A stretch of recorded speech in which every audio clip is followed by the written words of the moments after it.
Dear students, आज के lecture में हम डिस्कस करने वाले हैं जॉन मिल्टन का सबसे इम्पॉर्टेंट और इंग्लिश लिटरेचर का एक सबसे important work, paradise lost. Paradise lost, जैसा कि हम जानते हैं, इसका फर्स्ट वर्जन जो पब्लिश हुआ था उसमें 10 बुक्स हमें मिलती हैं इन फर्स्ट वर्जन। और इसको रीपब्लिश जब हुआ, जो इसका सेकंड रिवाइज्ड वर्जन है, उसमें इन टोटल हमें 12 बुक्स मिलती हैं। तो ये पूरा वर्क जो है Paradise Lost as an epic, एक महाकाव्य जो है, उसमें हम देखते हैं 12 किताबें हैं, 12 बुक्स हैं टोटल। इसके अलावा जॉन मिल्टन ने पैराडाइज रीगेन्ड नाम से भी एक वर्क लिखा था इसके बाद, जिसमें टोटल 4 बुक्स हैं। और तीसरा जो आखिरी वर्क है मिल्टन का, वो है सैमसन एगोनिस्टिस। तो ये 3 टोटल वर्क जो हैं, ये मिल्टन के आखिरी वर्क्स हैं, या कह सकते हैं उनके जो प्राइमरी लिटरेरी वर्क्स जिनकी वजह से उन्हें लिटरेचर में जाना जाता है, वो ये 3 पर्टिकुलर वर्क्स हैं। और इसमें पैराडाइज लॉस्ट जो है सबसे इम्पॉर्टेंट वर्क जो है इंग्लिश लिटरेचर का, वो माना जाता है। और इसमें हम देखेंगे कि ये जो पर्टिकुलर वर्क है, कहीं ना कहीं इसमें हम देखते हैं पूरा जो मिल्टन का सोच समझदारी, जो हमने पहले अपने लेक्चर्स में मिल्टन के बारे में डिस्कस किया है, उनका पूरा जो समझदारी है, पर्सनल, पॉलिटिकल, जो एक्सपीरियंशियल है वो, और जो उनका खुद का एक इंटेलेक्चुअल रीडिंग उससे जो बना है, वो सारा समझदारी हम देखते हैं इस पर्टिकुलर वर्क में हमें मिलता है। शुरुआत करते हैं कि ये वर्क, इतना वास्ट वर्क जो है, ये मिल्टन ने कब लिखना शुरू किया होगा, ये कहना काफी डिफिकल्ट है। इट इज डिफिकल्ट टू से the time period in which Paradise Lost was written, whether before Restoration or after it। तो जैसा कि हम जानते हैं, रेस्टोरेशन पीरियड की शुरुआत 1660 से हो जाती है, और ये जो पर्टिकुलर वर्क है ये 1667 में जाके पब्लिश होता है। तो ये जो पूरा टाइम पीरियड है, जो रेस्टोरेशन के बाद का टाइम पीरियड है, क्या ये वर्क उस टाइम पीरियड में मिल्टन ने लिखा है, या फिर ये जो पर्टिकुलर वर्क है ये उससे पहले ही, इसकी रेस्टोरेशन पीरियड से पहले ही इसकी शुरुआत हो चुकी थी। ये अपने आप में इस चीज़ को एक फैक्चुअली बताना काफ़ी डिफ़िकल्ट काम है। लेकिन कुछ जो लिटरेरी हिस्टोरियंस हैं, some literary historians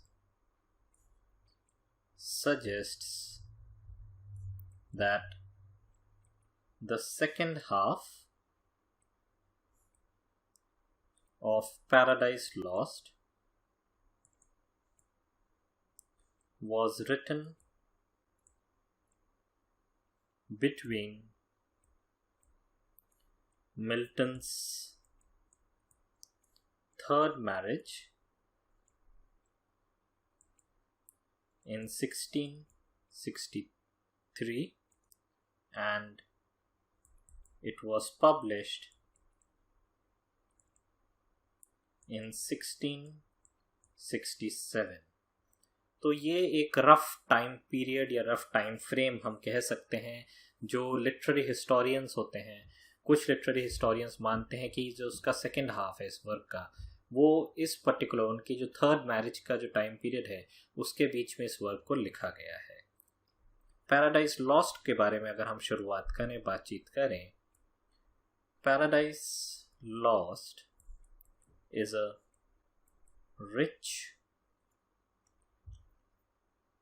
and profoundly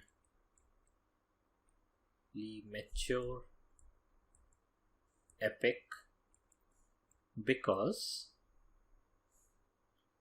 of what Milton has experienced before he completed it. तो एक चीज तो हमें इसमें साफ दिखाई देती है इस पर्टिकुलर एपिक में कि मिल्टन का जो लाइफ के एक्सपीरियंसेस रहे हैं, जो हम देखते हैं प्री सिविल वॉर पीरियड, उनके जो एक्सपीरियंसेस हैं, सिविल वॉर के टाइम पे जितने भी डिबेट्स रहे,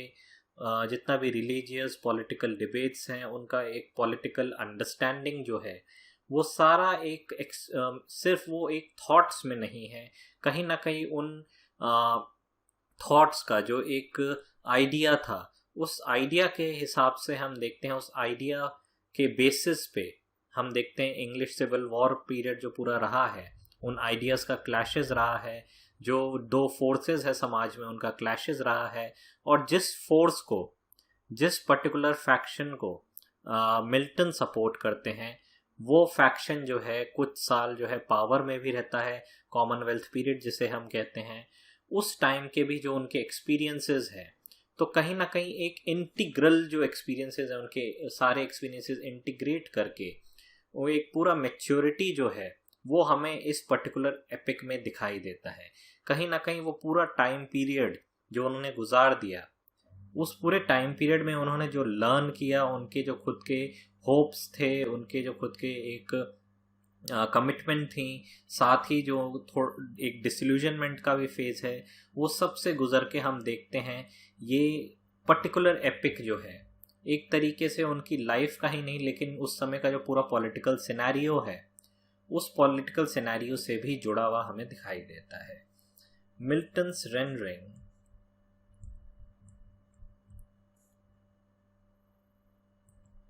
of the story of the fall throws light on the central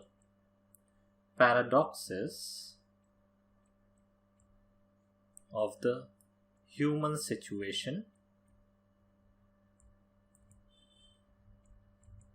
and illustrate the tragic